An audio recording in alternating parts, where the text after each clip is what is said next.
Happy holidays, everyone.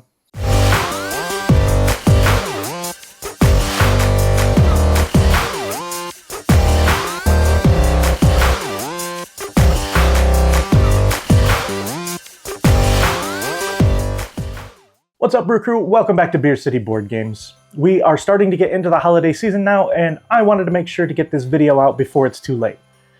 I always enjoy watching these holiday gift guide videos, so I thought I'd put out one of my own and give my recommendations for board games and accessories that I think would make great gifts for the gamers in your life, or for yourself. Why not?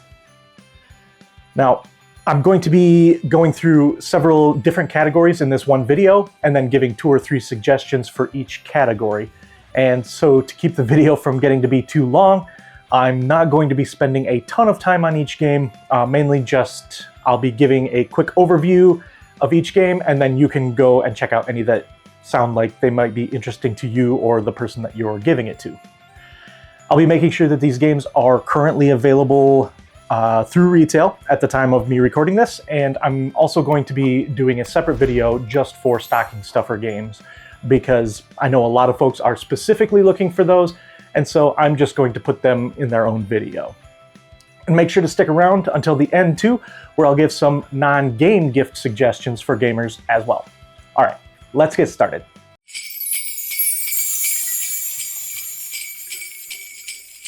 The first category I've got is games under $20.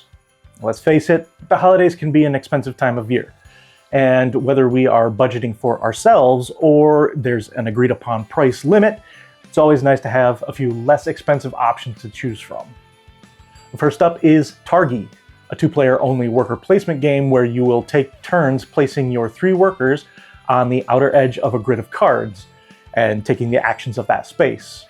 Then once both of you have placed all of your workers, you'll look to see where the paths of your workers intersect on the grid and take the card in that space. Those cards might give you resources or may give you more ways to score points. This is one of the most cleverly designed worker placement games that I've played, although it can be a little bit on the cutthroat side in that it's very easy to get blocked out of getting what you wanted. Then I've got Sea Salt and Paper. This is a really interesting little card game, but with plenty to consider. On your turn, you take a card either by drawing 2 from the face down stack, and then choosing one to keep and discarding the other one to one of the 2 face-up discard piles, or by taking 1 card from the top of one of the discard piles. Some of the cards are going to score you points, and some are going to give you abilities if you can collect the right pair of cards. The tricky thing about this game that keeps us coming back is that once a player has at least 7 points, they can either stop the round and everyone scores, or they can say last chance and give everyone else 1 more turn. If they have the most points, they score some bonus points. But if another player outscores them, then all of the players get to score bonus points, except for the player that called last chance. It's a really cool idea, and it adds some really nice tension to the game. Plus, the origami artwork is so cool. And the last one I've got for this category is Point City. Now, you might have heard of Point Salad, which was an open drafting game from a few years back that we also really enjoyed and would also be appropriate for this list. See how I snuck an extra one in on you? Point City is a card game in the same line, but instead of just drafting, you are also using the cards you draft to build an engine. It takes Point Salad and just adds a little bit more to consider. Super fun and plays pretty fast too.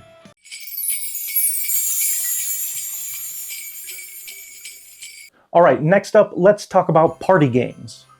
These types of games are always pretty popular around the holidays when everyone gets together.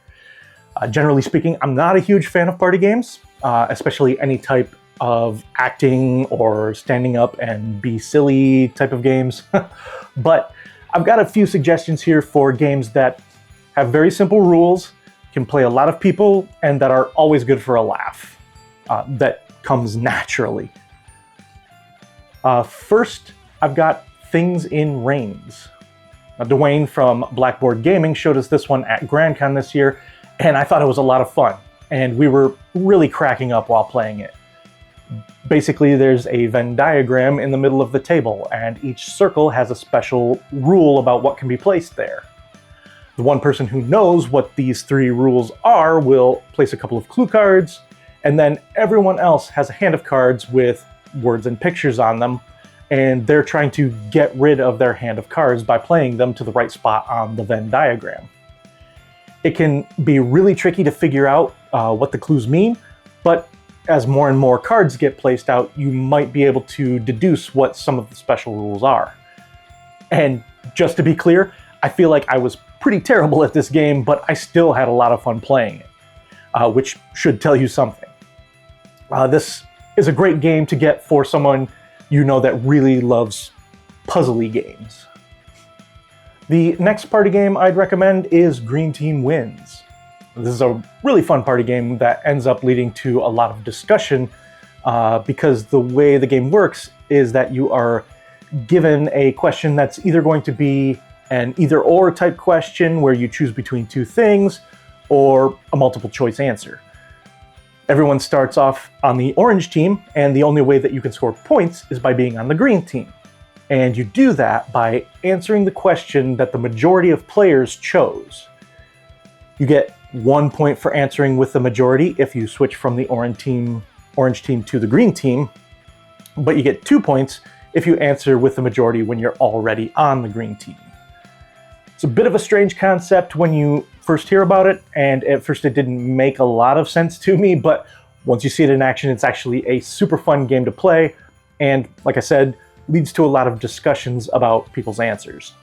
Then I've got Just One. This one has been around for a few years now, but I think this is going to be a consistent hit for quite a while because the gameplay is so simple and so fun. So one person is the guesser, and they'll have a word in front of them that they can't see. Everyone else around the table is going to give a 1-word clue to try to get that person to guess the word. The trick is that any duplicate clues are going to get turned face down so that the guesser can't see them. So they'll only see the unique clues. So you're trying to give good clues that they can guess the word with, but also trying to not give the most obvious clues because someone else might write those down also. Or maybe they won't because they don't want to give an obvious choice either. And now you have a bunch of really strange clues. It's a ton of fun. There's scoring and stuff, but we never end up worrying about that and just enjoy the fun of giving the clues and guessing the words.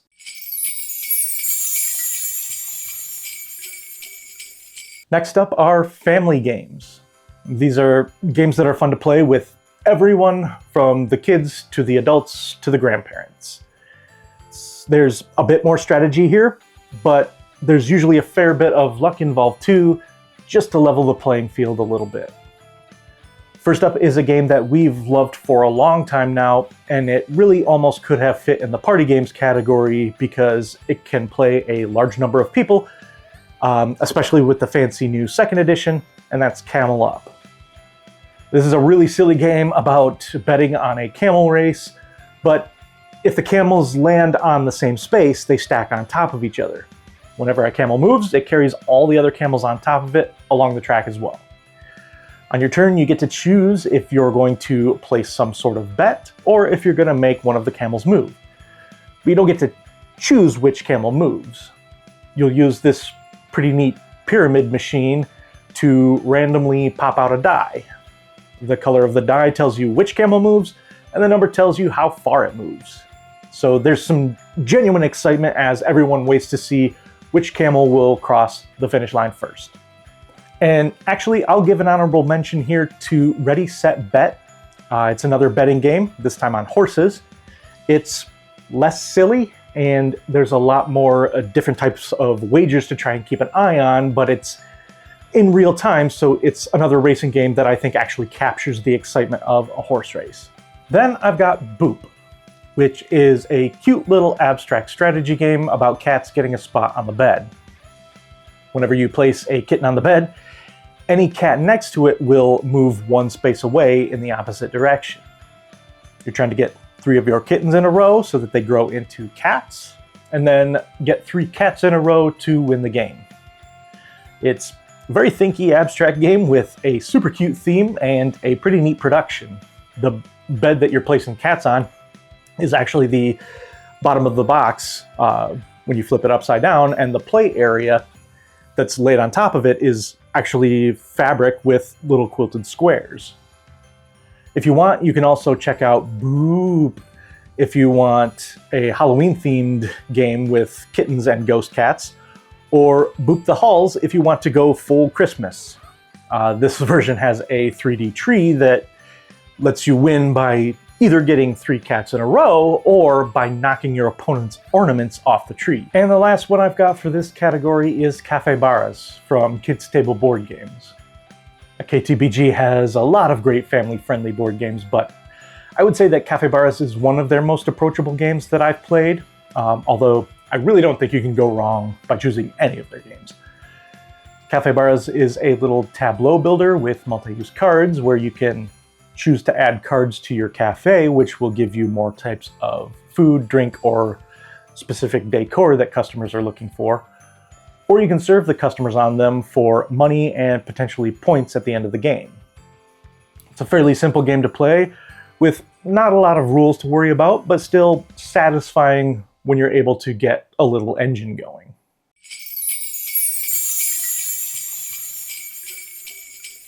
All right, the next category I've got for you is what I'm calling strategy games.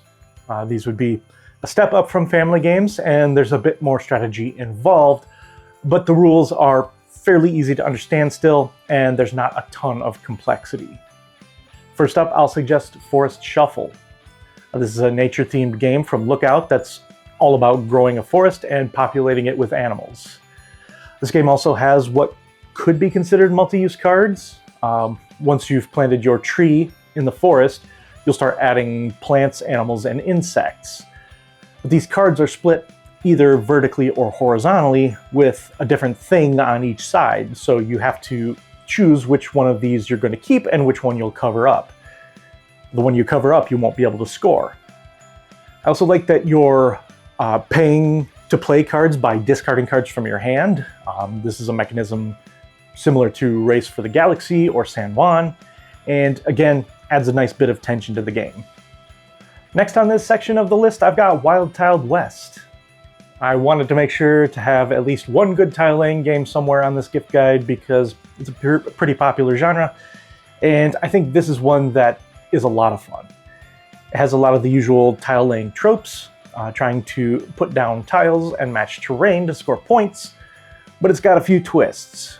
It's got buildings that give you special bonuses or powers, a poker hand set collection element, and you can even have a shootout with bandits. I especially like how the tile drafting works in this one, because all of the tiles are placed on this grid board, and at the beginning of the round you'll roll dice which will determine the tiles that you will be able to take. You can always pay gold to skip that one to take the next tile in a row or column, but money is pretty tight in the game, so it creates some really nice tension. And the last one I have for the strategy category is Forges of Ravenshire. I recently reviewed this game, and spoiler, I really liked it. I'll link the review and the how to play that I did if you want to learn more, but essentially it's a dice worker placement game where each turn you're going to place a die out onto the main board to get resources, then retrieve a different die from the main board to get even more resources.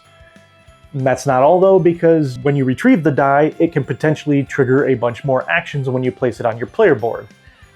And on top of that, these dice will also be used during the production phase to convert resources and fulfill contracts. Plus, you can play with some really cool assistant powers that all feel a little bit game-breaking, but because they all feel that way, it seems to work. Again, check out my video to learn more about this one if it sounds like something you're interested in.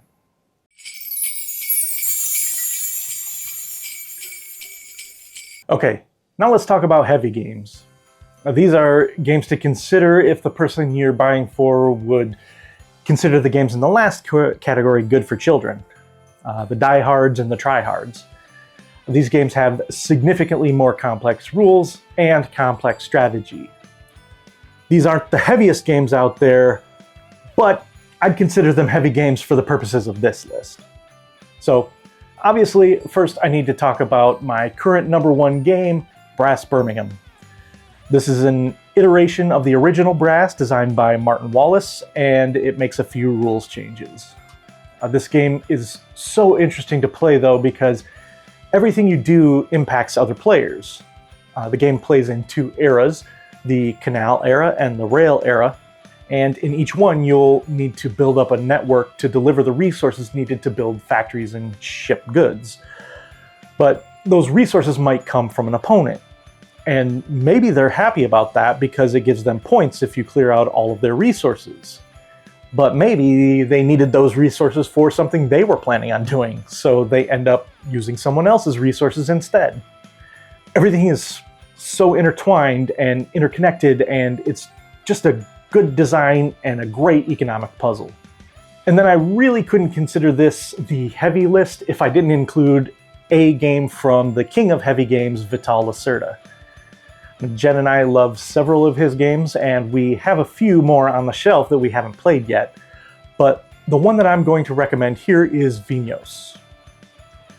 This is a game all about winemaking in Portugal, kind of like viticulture on steroids. Although that being said, this one feels like maybe on the lighter end for one of Vital Lacerda's games, but I think it makes a good recommendation for this list if someone is looking to dip their toes into the Lacerda Lagoon. Especially with the new deluxe edition that's currently available, that streamlined a few things, and like a lot of Lacerda games, this one starts off with a pretty simple worker placement action selection mechanism, where you have a grid of only 9 actions to choose from. But from that one decision, you get a cascading effect of tons of different things that you can do. That's one of the reasons we tend to like his game so much, and why I think this one is a heavy game worth checking out. And the last heavy game that I'll recommend is one that I just played for the first time at Origins this year, and that's Hegemony. Now, this is a really cool asymmetric game where each player takes on different societal roles with different abilities and objectives. You can either play as the capitalist class, the middle class, the working class, or the state.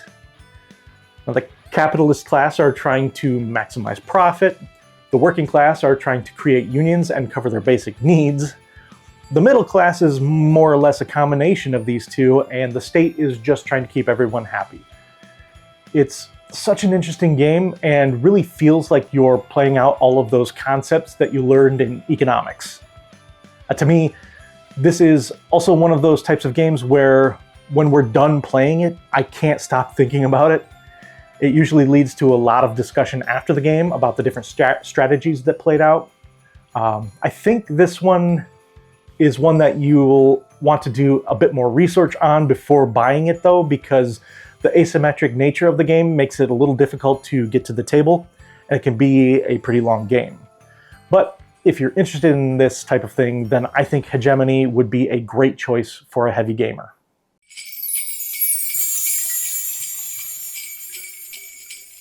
All right, the last of the game categories that I have for you in this video are card games.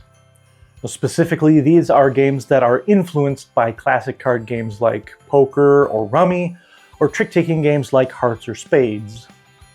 If you know someone who loves these types of classic games, then they might be interested in one of these suggestions. Now, the first one that I have here is The Gang. This is essentially a cooperative poker game. Now, some folks may not like adding that cooperative aspect to poker, but we thought it was pretty interesting. Basically, you're playing a hand of Texas Hold'em poker, where you'll have 2 cards in your hand, and then you'll deal out community cards in the center of the table in 3 stages. Everyone's trying to create the best hand out of their 2 cards and the community cards. In The Gang, though, you're playing cooperatively by trying to reveal your poker hands in ascending order. After you've dealt your pocket cards, everyone takes a chip based on how they feel the strength of their hand is, and then you'll take another chip after the flop, the turn, and the river cards are revealed, giving you a chance to reassess your hand. Then players go in order, with the player with the number 1 chip revealing their hand first, and then the number 2, and so on. If all hands are in the order from weakest to strongest, you're successful. But you need 3 successes to win, and 3 failures means you lose. It's definitely an interesting twist on poker, and it's a good challenge. Next up is Romy Rami, which is a rummy-style card game, but where you are trying to complete contracts by laying down specific combinations of cards. The contracts you complete will give you points at the end of the game, but will also give you bonus points if you played a specific suit into that hand. The rules of the game are very simple, and the iconography is pretty clear, and this really could have gone in the family games list as well. I think a lot of folks who grew up playing some type of rummy game variation, this just adds a new level of gamification to that I think really elevates it. This is a game that goes with me to conventions a lot because it's easy to carry and easy to teach. And the last game I've got for you on this list is Flip 7, which we just played at Grand Con this year and had a lot of fun with. This game is basically blackjack, but instead of trying to hit a specific number, you're trying to be the first to get to 200 points. You score points based on the cards that get flipped up in front of you. The cards are numbered 1 to 12, plus 1 0 card, and a few action cards, and a couple of score modifier cards. The number of the card is also the number of times that number appears in the deck, so there are 12 cards, for example. But that number also represents the amount of points you'll score if you don't bust. You bust by revealing a number that you already have face up in front of you. So you'll be pushing your luck, trying to score 200 points before anyone else, but there's a big risk, especially if you have a lot of high value cards in front of you. You can also end the round immediately and score 15 bonus points if you manage to flip over 7 unique cards. So there's some added incentive to keep pushing your luck.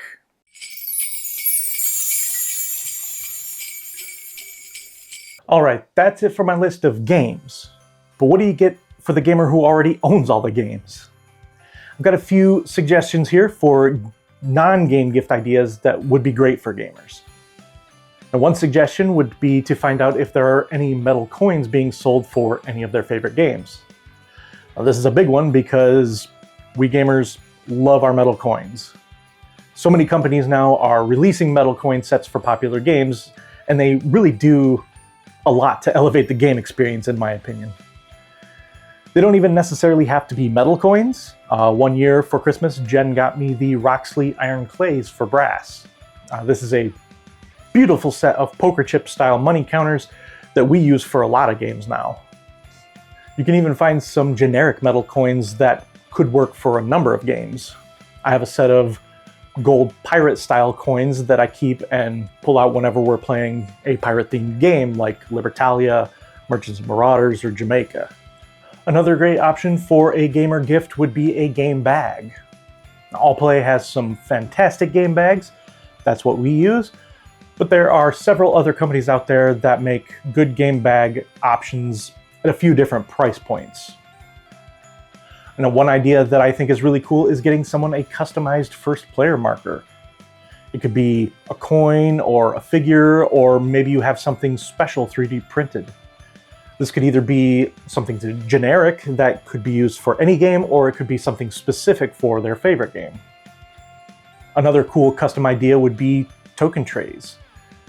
Now, my kids made these token trays a very long time ago, and they're the only ones that I've used, almost since I started gaming. They're made out of craft clay, and you can mix up the colors however you like. You could also craft up your own using some tiny bowls or dollar store storage bins as well. And the last suggestion I have for you today would be some gaming-inspired wall art. BGG has a great series of posters, and you can either get them individually or as a set. Etsy and Society6 also have some really cool options, and this would be a great way to spiff up their game room. It doesn't even really have to be board game related. We've picked up a lot of artwork from conventions that we've attended, and that's how we've decorated the walls in our game room. Well, what's cool about this stuff too is that there are a lot of different style options out there to fit whatever decor they happen to already have. So you can likely find something that will blend in and fit with their current style, if you think that's something that they would be concerned about. All right, there you have it, everyone, our 2024 holiday gift guide for gamers. Make sure to put any suggestions that you have down in the comments. I'm always looking for more ideas. While you're here, if you enjoyed this video, please consider giving us a like and hitting that subscribe button. And keep an eye out for my stocking stuffer suggestions coming soon. And until next time, let's get another round for the table.